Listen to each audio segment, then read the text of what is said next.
बात अब करेंगे जहरीली होती हुई हवा की। दरअसल दिल्ली एनसीआर में सर्दी की दस्तक देने के साथ ही हवा का भी जहरीला होना शुरू हो चुका है। आज सुबह की अगर हम बात करते हैं, दिल्ली का औसत AQI 210 पर था। बुधवार को लगातार दूसरे दिन खराब हवा की कैटेगरी में ये रहा, जबकि कुछ क्षेत्र ऐसे रहे जहां पर AQI 300 को पार करके बहुत खराब श्रेणी में पहुंच गया। अगर हम बात करें एयर क्वालिटी इंडेक्स की, तो दरअसल आने वाले कुछ दिनों में AQI के इसी तरह के रहने की आशंका है, यानी कि 15 अक्टूबर को राजधानी के 38 मॉनिटरिंग सेंटर्स में से 5 केंद्रों पर एयर क्वालिटी को बहुत खराब श्रेणी के अंदर रखा गया, जिसमें आनंद विहार, जहां का एयर क्वालिटी इंडेक्स 345, जो कि बहुत खराब श्रेणी में सबसे ज्यादा प्रदूषण दर्शाता है। परिवहन, उत्सर्जन और पराली जलाने की घटनाओं ने दिल्ली समेत 6 राज्यों में वायु प्रदूषण में मुख्य योगदान दिया है। दिल्ली में हवा में बढ़े हुए प्रदूषण से अब लोगों की मुश्किलें भी बढ़ने लगी हैं। दिल्ली गवर्नमेंट का बहुत अच्छा इनिशिएटिव लिया गया है कि जो पुरानी व्हीकल्स 15 साल से पुरानी है उन्हें बंद कर दिया जाए, क्योंकि देखा जा रहा है कि जैसे अभी सर्दी स्टार्ट हो चुकी है और पोल्यूशन की मात्रा काफी हद तक बढ़ तो रही है, कम भी नहीं कह सकते, जिससे जैसे कि मैं साइकिल चला के आया हूँ अभी, तो बहुत ही प्रॉब्लम होती है सांस लेने में, और जो पोल्यूशन है बहुत ज्यादा हो रहा है, सांस लेने में दिक्कत है, और इससे जुकाम, खांसी ऐसे और भी चीजें हो रही हैं। और सेंट्रल एयर क्वालिटी मैनेजमेंट ने प्रदूषण को कम करने को लेकर एक प्लान बनाया है। उन्होंने ग्रेडेड रिस्पांस एक्शन प्लान तैयार किया, यानी कि ग्रैप के चरण 1 को लागू करने की घोषणा की, और इस चरण में खुले में जलाने की गतिविधियों पर कड़ी निगरानी और धूल नियंत्रण के उपायों को लागू किया जाएगा। ग्रैप 1 का ध्यान प्रदूषण के स्रोत को कम करने पर है, खासकर धूल, वाहनों और औद्योगिक उत्सर्जन से होने वाले प्रदूषण पर। इस बीच डॉक्टर लोगों को एहतियात बरतने की सलाह भी दे रहे हैं। ये कॉम्बिनेशन अपने आप में काफी ज्यादा प्रॉब्लम कर सकता है। पॉल्यूशन हम हर साल ही देखते हैं कि जब इस टाइम बढ़ता है तो लोगों की खांसी, सांस की दिक्कत, ये सब प्रॉब्लम्स बढ़ जाते हैं। और इस बार वाला जो H3N2 की वजह से फ्लू फैला हुआ था, उसमें हम देख रहे हैं कि जिन लोगों को कभी सांस की दिक्कत नहीं भी होती थी, उन लोगों को भी सांस की प्रॉब्लम हो रही है। साथ ही साथ इस बार वाला H3N2 में सिम्टम्स 5-7 दिन के ना रह के 3-3, 4-4 हफ्ते तक लोगों को परेशान कर रहे हैं। तो जिन लोगों के सिम्टम्स उससे बड़े हुए हैं, साथ में अब उनका पॉल्यूशन का एक्सपोजर होगा, तो प्रॉब्लम और ज्यादा हो सकती है। ऑलरेडी ही H3N2 की वजह से हम देख रहे हैं OPD में पेशेंट्स बहुत आ रहे हैं, उसकी वजह से लोगों को एडमिशंस काफी हो रहे हैं, और जैसे ही ये पॉल्यूशन की मार की वजह से तो और प्रॉब्लम्स आने की वजह से और एडमिशंस बढ़ने के भी चांस है। चलिए और अब आगे बढ़ेंगे। धनतेरस से पहले चांदी की कीमतों में जबरदस्त तेजी और बाजार में चांदी की कमी ने तहलका मचा दिया है। कम सप्लाई और डिमांड में तेजी होने के चलते वायदा बाजार के मुकाबले हाजिर बाजार में चांदी 30,000 रुपए प्रति किलोग्राम तक प्रीमियम पर अब बिक रही है। आपको बता दें कि मुंबई के जवेरी बाजार के ज्वेलर्स ने एक नए ऑर्डर लेना भी बंद कर दिया है। धनतेरस और दीपावली को देखते हुए लोग चांदी की जमकर बुकिंग कर रहे हैं, लेकिन ग्राहकों की मांग के मुताबिक आपूर्ति नहीं होने से कारोबारी फिलहाल चांदी के एडवांस ऑर्डर लेने से भी परहेज कर रहे हैं। सेंट्रल बैंक और सरकारें भी खरीदारी कर रही। इसके साथ ही इंडस्ट्री अपने भविष्य के दाम सुरक्षित करने के लिए अभी से बुकिंग कर रही है। यही वजह है कि चांदी ऊपर जा रही है और फिलहाल ये ट्रेंड अभी जारी रहने वाला है। मुंबई में चांदी पहली बार 2 लाख रुपए के पार पहुंच गई है। जयपुर में सराफा बाजार में 10 ग्राम चांदी के सिक्के की कीमत 2,000 रुपए के पार हो गई है, जबकि पिछले साल ये 1,100 रुपए में मिल रहा था। जयपुर में चांदी बुधवार को 1,81,000 रुपए किलोग्राम थी। पर किलोग्राम का जिक्र अगर हम करें, यहां पर चांदी ने रिटर्न में सोने को भी पीछे छोड़ दिया है। फिर भी खरीदारों का जोश कम नहीं हो रहा। सूरत के खरीदारों का जोश आपको दिखाते हैं। तो मतलब अभी काफ़ी टाइम हो गया है यहाँ पे आते हुए, और मेरी मम्मी को जो है वो सिल्वर का बहुत शौक है, और अभी जिस तरीके से हमने यहाँ पे एंट्री की है और हमने जिस तरीके से यहाँ पे सब लोगों को देखा है, वो हम देख के तो पहला शॉक हो गए कि सिल्वर के रेट्स इतने बढ़ गए हैं। वो जान के हमें बहुत ही ज़्यादा शौक मिला है, पर मेरी मम्मी को खरीदना था तो हमने फाइनली वो बाई किया है। कल रात से एक न्यूज़ सुनी थी कि सिल्वर के भाव बढ़े हुए हैं, तो मैंने सोचा चलो मैं भी कुछ लेके खरीद लूँ, तो एक इन्वेस्टमेंट भी रह जाएगा। और तो मैं जैसे ही यहाँ कला मंदिर में आया तो मैंने देखा कि भाई चलो इतने भाव बढ़े हैं तो भाई भीड़ कम होगी, लेकिन मैं यहाँ आके देखा तो जो हम परचेस कर रहे हैं वो भी 15-20 दिन बाद में डिलीवरी मिलेगी। तो इतनी सारी परचेसिंग है वो मुझे मालूम ही नहीं था। तो मैं कुछ लेना चाहता हूँ लेकिन मुझे मिल नहीं रहा है क्योंकि यहाँ मतलब स्टॉक खत्म हो गया है। अभी सिल्वर का रेट जो हिसाब से बढ़ रहा है ना, तो उसी हिसाब से कस्टमर को सिल्वर पे भी अभी बहुत अच्छा सा ट्रस्ट डेवलप हो रहा है। उसी ट्रस्ट के हिसाब से कस्टमर की डिमांड सिल्वर परचेज करने की भी बहुत बढ़ गई है। तो वो जैसे सिक्का भी लेते हैं, चांदी की लगड़ियां भी लेती है, ब्रिक्स भी लेते हैं और ज्वेलरी के रूप में भी लेते हैं, जैसे थाली बर्तन जो भी है। सिल्वर में भी फुल डिमांड है, जैसे एक गोल्ड में होता है वैसी तरह आज माहौल ऐसा बन गया कि सिल्वर के पीछे भी लोग भागे। और चलिए अब आपको बता दें कि आखिर चांदी महंगी क्यों हो रही है। दुनिया भर में मांग तेजी से बढ़ी है। खासकर इलेक्ट्रॉनिक सामान में इस्तेमाल सोलर पैनल बनाने में चांदी का ज्यादा इस्तेमाल किया जाता है। वहीं अंतर्राष्ट्रीय बाजार में चांदी के दाम ऊंचे जा रहे हैं।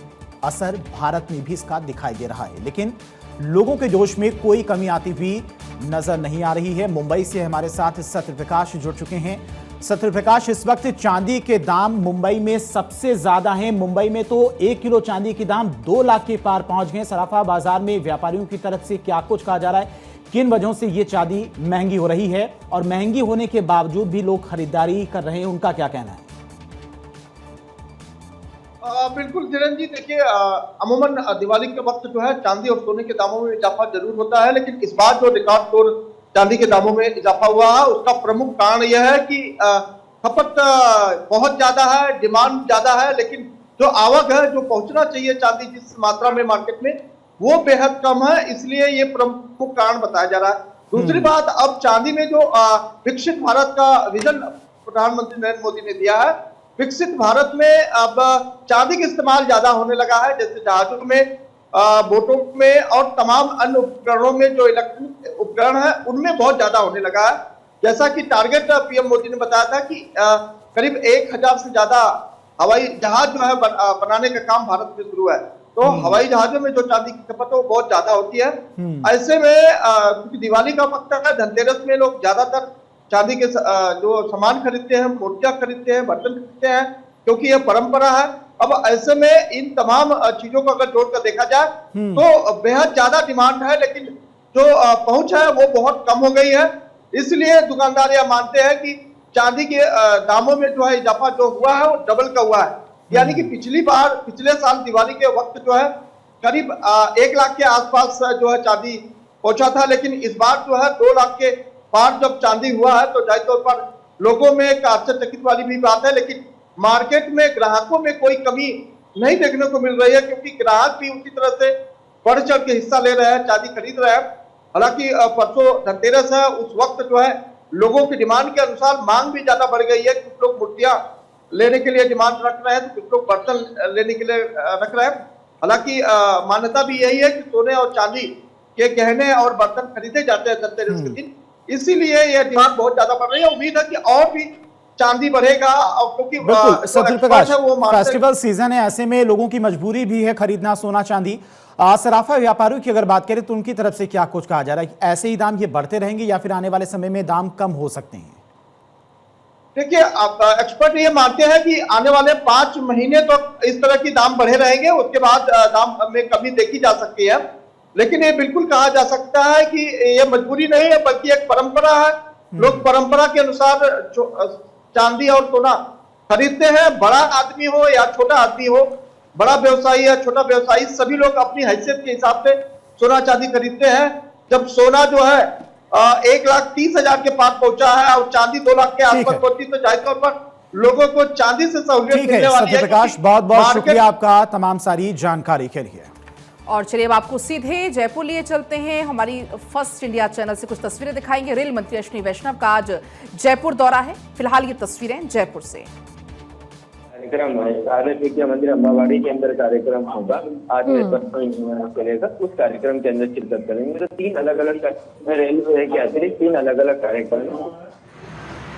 प्रौद्योगिकी मंत्री आदरणीय अश्विनी वैष्णव साहब, आप खातीपुरा स्टेशन के ऊपर पधारे, बगरू विधानसभा की इस सरजमी के ऊपर और गोविंद की नगरी में। आपका तहे दिल से हार्दिक स्वागत, अभिनंदन। एक बार जोरदार तालियों से मंत्री जी का स्वागत करें। और सबके बीच में हमारे राजस्थान के बहुत ही वरिष्ठ नेता, जिन्होंने राजनीति की डगर बहुत सारे कार्यकर्ताओं को एक मजबूती के आधार के ऊपर सिखाई और सफल एक नेता के रूप में जाने वाले राज्यसभा के। तो बस थोड़ी ही देर में रेल मंत्री का संबोधन भी होगा, वो भी आपको हम सुनवाएंगे। इसी बीच अब आगे बढ़ते हुए बात कर लेते हैं केदारनाथ की, क्योंकि अब केदारनाथ की यात्रा को सुगम बनाने के लिए तैयारी की जा रही है। भारत सरकार वहां पर भारतमाला योजना के तहत रोपवे बनवाने जा रही है। इसको बनाने का जिम्मा अडानी ग्रुप को सौंपा गया है। अडानी ग्रुप के चेयरमैन गौतम अडानी ने, आपको बता दें, बुधवार को इसकी जानकारी देते हुए एक वीडियो भी साझा किया, जिसमें इस रोपवे प्रोजेक्ट से जुड़ी हुई कई अहम जानकारियां साझा की गई। आपको बता दें कि भारत सरकार ने राष्ट्रीय राजमार्ग लॉजिस्टिक प्रबंधन लिमिटेड ने सितंबर के महीने में अडानी एंटरप्राइजेस लिमिटेड को इस परियोजना का काम सौंपा था। ये रोपवे 6 साल में बनकर तैयार हो जाएगा। रोपवे के शुरू होने के बाद अडानी ग्रुप ही अगले 29 सालों तक के लिए इसका परिचालन करेगा। वहीं रोपवे के बारे में अहम जानकारियां भी सामने आई हैं, क्योंकि रोपवे परियोजना महत्वपूर्ण है। रोपवे की कुल लंबाई करीब 12.9 किलोमीटर की होगी। ये सोनप्रयाग से केदारनाथ को जोड़ेगा, जिससे वहां पर पहुंचने वाले यात्रियों के लिए काफी आसान हो जाएगा। यात्रा का समय 8 से 9 घंटे घटकर सिर्फ 36 मिनट रह जाएगा और रोपवे की ट्रॉली में 35 लोगों की बैठने की व्यवस्था रहेगी। रोपवे से हर घंटे 1800 यात्री दोनों दिशा में यात्रा कर सकेंगे। ये भारत का पहला ट्राई केबल रोपवे होगा और इसे दुनिया की सबसे आधुनिक तकनीक की मदद से बनाया जाएगा। रोपवे को बनाने में करीब 4081 करोड़ रुपए की लागत आएगी। इससे पर्यटन और स्थानीय अर्थव्यवस्था को बढ़ावा मिलेगा। 6 साल में बनकर तैयार हो जाएगा सोनप्रयाग केदारनाथ रोपवे। अडानी ग्रुप 29 साल तक इसका परिचालन करेगा, यानी कि इसकी देखरेख करेगा।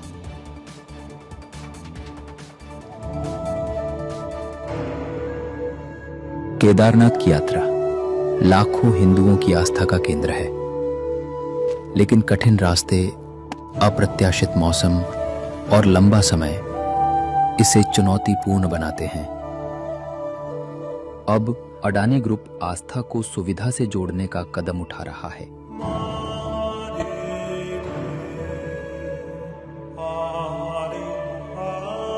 .9 किलोमीटर लंबा सोनप्रयाग केदारनाथ रोपवे यात्रा का समय 8 से 9 घंटों से घटकर मात्र 36 मिनट होगा।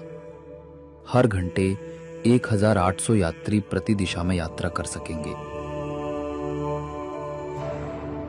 इस रोपवे की गोंडोला में 35 सीटों की व्यवस्था होगी और यह भारत का पहला 3S ट्राइकेबल रोपवे बनेगा, जो विश्व की सबसे सुरक्षित और अत्याधुनिक तकनीक पर आधारित होगा।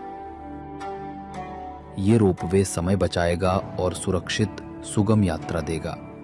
बुजुर्ग, महिलाएं और बच्चे आसानी से दर्शन कर पाएंगे। पर्यटन और स्थानीय अर्थव्यवस्था को बढ़ावा मिलेगा। पहाड़ी क्षेत्रों में पर्यावरण संरक्षण चुनौती है, लेकिन अडानी ग्रुप ने सतत निर्माण, मंजूरी और स्थानीय भागीदारी का वादा किया है, ताकि प्रकृति और आस्था का संतुलन बना रहे। जब आस्था की राह आसान और सुरक्षित होगी, तब भारत की विरासत और मजबूत होगी। अडानी ग्रुप इस मिशन में आपके साथ है। आइए बदलाव का हिस्सा बने। बाबा केदारनाथ की जय।